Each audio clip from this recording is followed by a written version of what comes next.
looking at different angles and perspectives and getting all the detailing in, really still comes down to construction. So whether it's something as complex as this, something a little bit more simplified as this, and being able to construct two good perspectives. Obviously this one looks a little flatter because it's less dynamic, and this one here, pretty much the same design, just pops off the page a bit more, and then some simple presentation techniques which I will go over later, to even looking at how do we look at the chair within a space from several different angles to give a really nice perspective for presentation. So we're going to start with sketching basically like a 2-point perspective. There's no real need to put the perspective points in anymore. We should be kind of aiming to get past that, but being aware of perspective and still constructing within it. So what I always start with is a basic structure like that for a chair. It gives me something to work off, frame around, then I can do anything I really want from there. So if I'm wanting to take this line through and then change a few angles,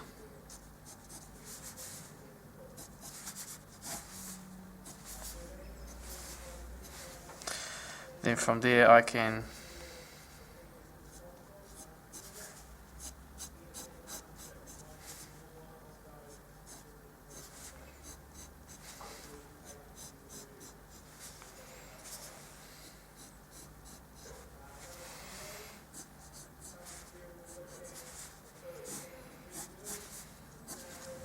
have yourself a basic furniture design from there. Again, this really just becomes a structure to help you do some construction round. The reason why I set it up in that kind of perspective is we look down on furniture, so you want to look in kind of a perspective that seems somewhat realistic for what you're doing. And this is what makes the ideas more convincing and believable, is when it is kind of set up to look as realistic as possible. So when we think, oh yeah, that's how a chair looks, that's how I look at a chair, it helps just make things a little bit more believable in context, particularly for a one-off. And I tend to leave a lot of the construction in, just lighten and soften up a few bits and pieces, and just kind of leave it in there as light construction. Particularly in terms of looking at NCA, the Level 1 Freehand Sketching Standard, when they can see how things have been constructed, it makes it seem a lot more assessed better, because you can see, oh yeah, it's been constructed, so there you can, that's a type of technique. So what I'm just going around here is just helping lift the presentation by just thickening up the lines on the outside of the drawing that's kind of closer towards us, just to help it pop off the page a bit, just to give it a little bit more presence there. And then yeah, if we want to do any detailing it, we'll do something what I refer to as net surfacing, which just helps emphasize the shape of the design. Right, so let's have a look at a few other designs to sketch from here. So similar thing here, we can exaggerate the perspective a little bit if we wish.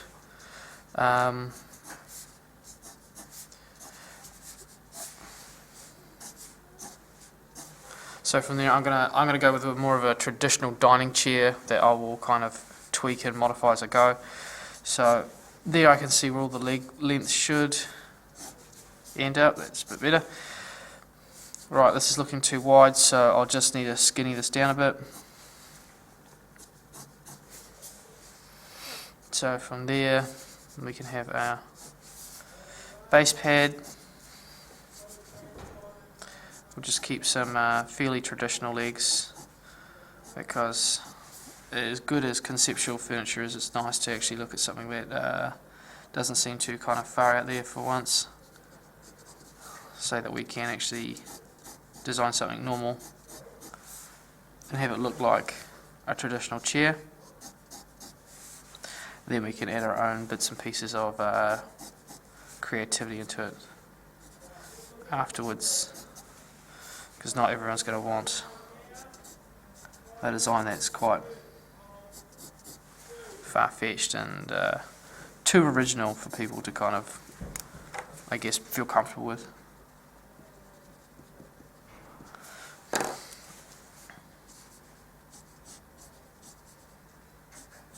So what I'm trying to do is actually just wrap this design around so the legs around to make it seem like it's all on the same height. So this is where your construction and everything is important, because this is where everything gets distorted. I'll just straighten up some lines that seem a bit askew. Should we zoom in here?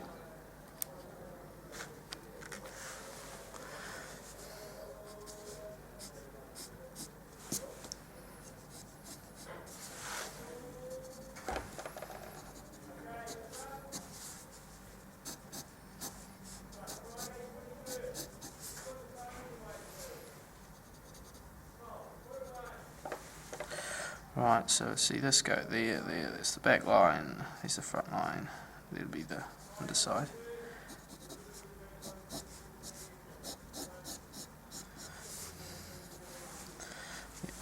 So with something with more details that tend to track and you want all that symmetry, it is important to kind of be clean with your construction and kind of map out things to make sure they do meet up, because this is where things start looking kind of wonky and distorted.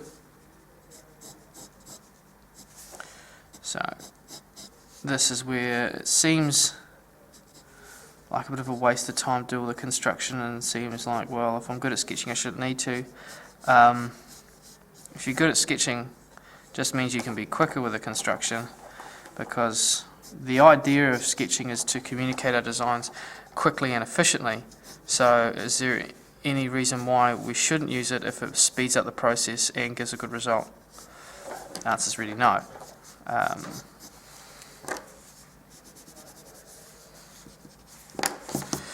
Right, so for the back I want to do something a little bit more, I don't know, original. So I'm just going to put an angle on the back to start off with, because we do want to be comfortable in our chair. Then from there,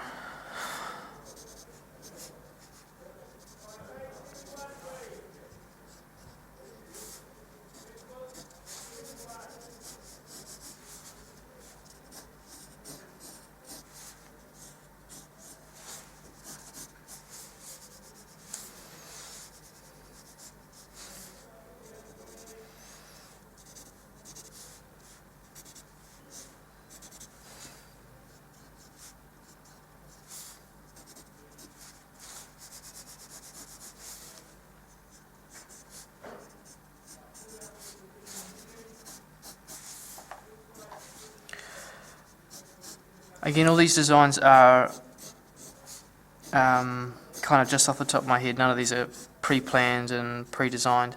So there will be ones that are definitely ugly in there, but you can at least look at the sketch style and construction about how it's come together, and then appreciate how to go from here. So the issue I have with this sketch here is we can see this line here is in the perspective, this line is here, and these lines here really aren't in the middle, these leg constructions. So this is what's throwing me out a little bit. So I haven't really been that careful with just paying attention to these lines initially with my construction.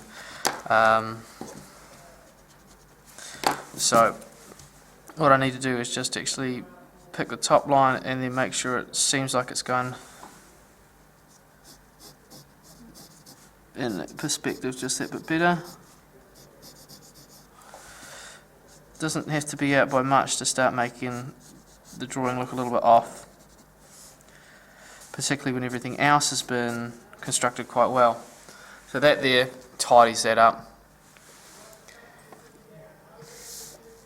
So from design, I want to look for something a little bit more kind of creative and original, but still kind of keep this chair type feel. So we'll go with something down here. And I think that'll be my last one, and then I'll just start going around and I'll just start tidying up the presentation for these chairs, just to kind of make them look a little bit more like a conceptual page. Right. So thinking is I want to start having some lines pushing through and coming through. So we'll just see what happens. So I'm going to say that cuts through the surface, and it comes through, it wraps round,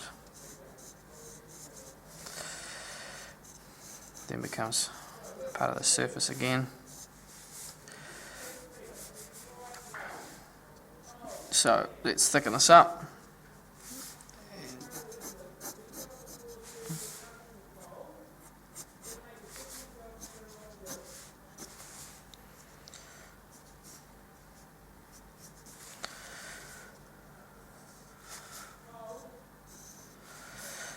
Right, and then this is coming down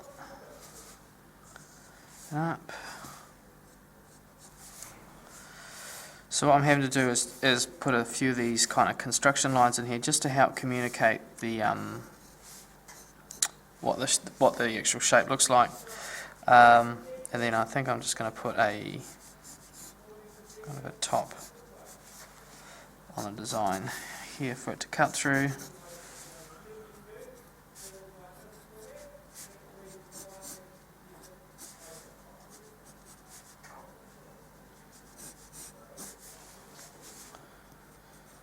There, that seems to work well enough. Right, and then I'm going to just put some more kind of minimalistic type legs on it, just so it doesn't detract from the design in terms of this kind of curve shape in the front here.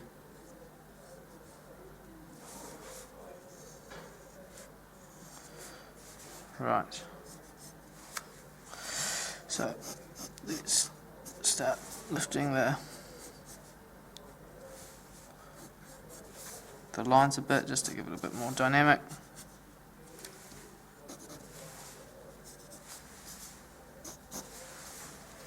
And I'm just going to put a hole in it here just to give a little bit more detail to the design. Sometimes they can look a little bit blank. And again, these are concepts, they're not kind of developed, worked up drawings. And what you tend to find is they do start a little bit loose, definitely. So what I want to do is, this one here tends to be one of my more preferred designs. So what I'm going to do is I'm just going to lift the presentation by just doing some real basic rendering, and then showing you kind of how to do colour square just to kind of make some of these designs pop. So that'll be the next video for that.